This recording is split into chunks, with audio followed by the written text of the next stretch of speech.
Hello everyone, today we will read chapter 4 of Geography, Air. Let us start the chapter. Our earth is surrounded by a huge blanket of air called atmosphere. जो हमारी अर्थ है वो एक बड़े blanket जिसे जो हवा के एक बहुत बड़े ब्लैंकेट से कवर है, सराउंड की गई है और जिसे एटमॉस्फेयर कहते हैं. All living beings on this earth depend on the atmosphere for their survival. सभी लिविंग बींग्स जो अर्थ पर एटमॉस्फेयर पर डिपेंड करते हैं, वातावरण पर, और अपने लिविंग के लिए. It provide us the air we breathe. Atmosphere क्या है? हमें एयर देता है, एयर प्रदान करता है जिससे हमें सांस लेते हैं. And protect us. एटमॉस्फेयर हमें सुरक्षा देता है from the harmful effect of sun rays. जो सूर्य की जो किरणें हैं जो हमें हार्मफुल इफ़ेक्ट देती हैं उससे हमें ये प्रोटेक्ट करता है. Without this blanket of protection we would be baked alive by the heat of the sun during day. अगर ये ब्लैंकेट ना हो, एटमॉस्फेयर का जो सुरक्षा का ये जो कंबल है, अगर ये ना हो तो इसके बिना हम क्या है, बेक्ड हो जाएंगे.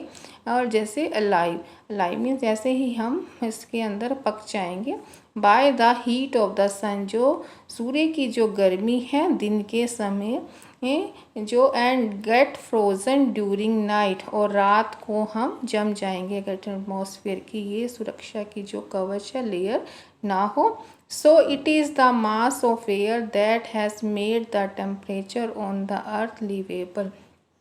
इसलिए ये जो एयर का मास ही है कि जिसने जो अर्थ पर जो टेम्परेचर को रहने के लायक बनाया है. Do you know? Let us read this. Carbon dioxide release in the atmosphere creates a greenhouse effect by trapping the heat radiated from the earth. जो कार्बन डाइऑक्साइड गैस है वो रिलीज़ होती है एटमॉस्फेयर में और एक ग्रीन हाउस इफ़ेक्ट बनाती है और ट्रैप करती है हीट को जो कि अर्थ से एमिट होती है, रिलीज़ होती है. It is therefore called a greenhouse gas.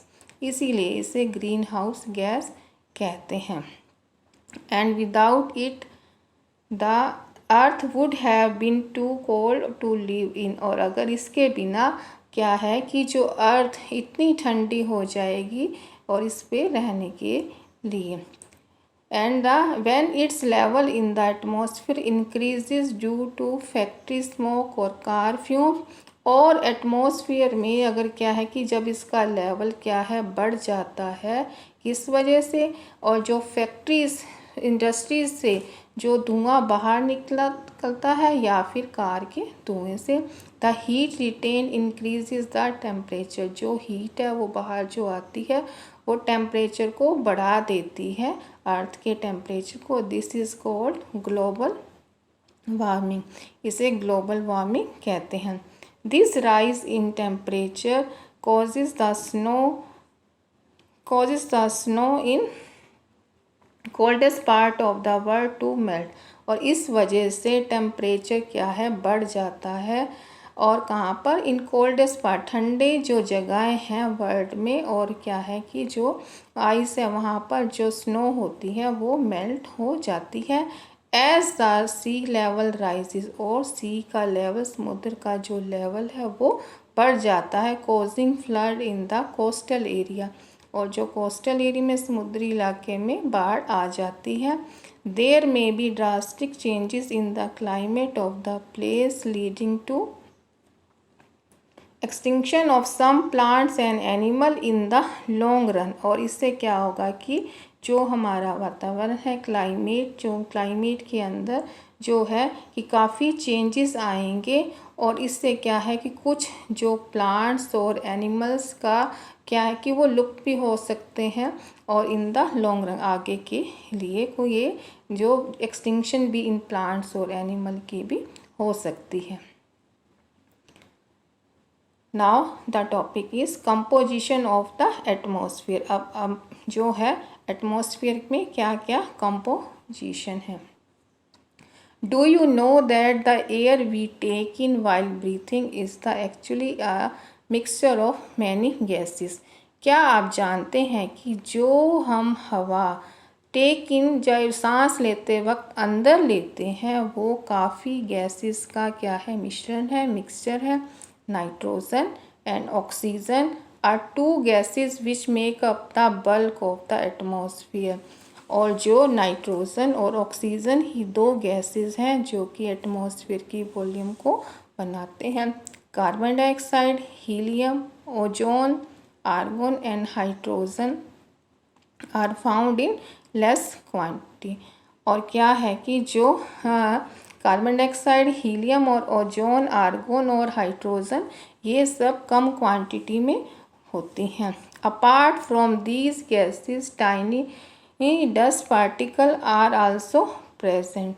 और क्या है कि इन सब के अलावा जो छोटे छोटे धूल के कण हैं वो भी हवा में उपस्थित होते हैं, प्रेजेंट होते हैं। The pie chart give you the percentage of different constitution of air. जो यहाँ पर एक पाई चार्ट बनाया गया है उसमें आप देख सकते हैं कि क्या क्या कॉन्स्टिट्यूशन है। यस, अब जैसे नाइट्रोजन है, अब देखो यहाँ पे नाइट्रोजन की जो वॉल्यूम है वो 78% है। एंड ऑक्सीजन, ये दो गैसेस ही मिलकर जो इनका एक ही ज़्यादा कॉन्स्टिट्यूशन है। ऑक्सीजन 21% और कार्बन डाइऑक्साइड की जो वॉल्यूम है वो क्या है, carbon 0.03%, argon 0.93% and all others 0.04%। Nitrogen is the most plentiful gas in the air. जो नाइट्रोजन है जो हवा में सबसे ज़्यादा पाई जाने वाली, मतलब इसकी जो मात्रा है सबसे ज़्यादा है। व्हेन वी इनहेल, जब हम सांस लेते हैं, we take some amount of nitrogen into our lungs, और हम नाइट्रोजन को अपने अंदर जो है अपने फेफड़ों में ले लेते हैं, एक्सहेल, और बाहर सांस छोड़ते हैं, इसे निकालते हैं। But plants need nitrogen for their survival. लेकिन जो पौधे हैं वो अपने जीवित रहने के लिए, लाइव रहने के लिए, वो भी उन्हें भी नाइट्रोजन की ज़रूरत होती है। They can not take nitrogen directly from the air. वो हवा से डायरेक्ट नाइट्रोजन को नहीं ले सकते। Bacteria that live in the soil, जो बैक्टीरिया सॉइल के अंदर रहते हैं, and roots of some plants, और कुछ पौधों की जड़ों में, take nitrogen from the air, वो हवा से नाइट्रोजन लेते हैं, and change its form so that plant can use it, और उसकी फॉर्म को चेंज कर देते हैं ताकि प्लांट उसे यूज़ कर सकें। ऑक्सीजन, अब हम ऑक्सीजन के बारे में रीड आउट करेंगे। Oxygen is the second most plentiful gas in the air. और नाइट्रोजन के बाद जो एयर में गैस है वो है ऑक्सीजन की वॉल्यूम ज़्यादा है।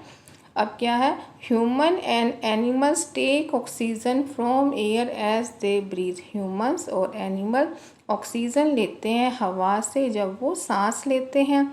Green plant produce oxygen during photosynthesis, और ग्रीन हरे पौधे ऑक्सीजन बनाते हैं ड्यूरिंग फोटोसिंथेसिस में के दौरान। In this way oxygen content in the air remain constant. इसलिए ऑक्सीजन की मात्रा हवा में एक जैसी रहती है। इफ़ वी कट ट्रीज, यदि हम पौधे काट दें, then this balance get disturb, और यदि हम, तो ये क्या है, जो बैलेंस जो हमारा बना हुआ है, संतुलन जो नेचर में, तो वो डिस्टर्ब हो जाएगा। Carbon dioxide is another important gas, और जो कार्बन डाइऑक्साइड है वो भी एक इम्पोर्टेंट गैस है। Green plant use carbon dioxide to make their food and release oxygen. जो हरे पौधे हैं वे कार्बन डाइऑक्साइड को यूज़ करते हैं किसके लिए, अपना भोजन बनाने के लिए, खाना बनाने के लिए, और ऑक्सीजन को बाहर निकालते हैं। ह्यूमंस और एनिमल्स रिलीज कार्बन डाइऑक्साइड। जो ह्यूमंस और एनिमल्स हैं वो कार्बन डाइऑक्साइड को छोड़ते हैं। The amount of carbon dioxide release by human और animal seems to be equal to the amount use by the plant which make a perfect balance. जो amount है कार्बन डाइऑक्साइड का जो ह्यूमंस के द्वारा रिलीज़ किया जाता है और इससे क्या एक परफेक्ट बैलेंस बन जाता है प्लांट्स के द्वारा कि जब वो ऑक्सीजन को रिलीज़ करते हैं। However the balance is upset by burning of fuel. लेकिन कभी कभी क्या होता है कि अगर ये अपसेट भी हो सकता है कि अगर हम बर्निंग ऑफ फ्यूल्स जो हमारे फ्यूल्स को हम जलाएं such as coal and oil जैसे कोयला और तेल, they add billions of ton of carbon dioxide in the atmosphere. वो billions of tons carbon dioxide को हर साल एटमॉस्फेयर में ऐड करते हैं। As a result the increased volume of carbon dioxide is affecting the earth weather and climate.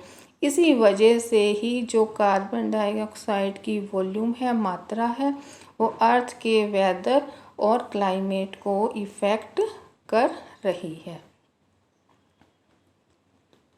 Do you know when air is heated, जब हवा को क्या है गर्म किया जाता है, इट एक्सपेंड ये फैलती है, बिकम्स लाइटर हल्की हो जाती है, एंड गोज अप और ऊपर जाती है।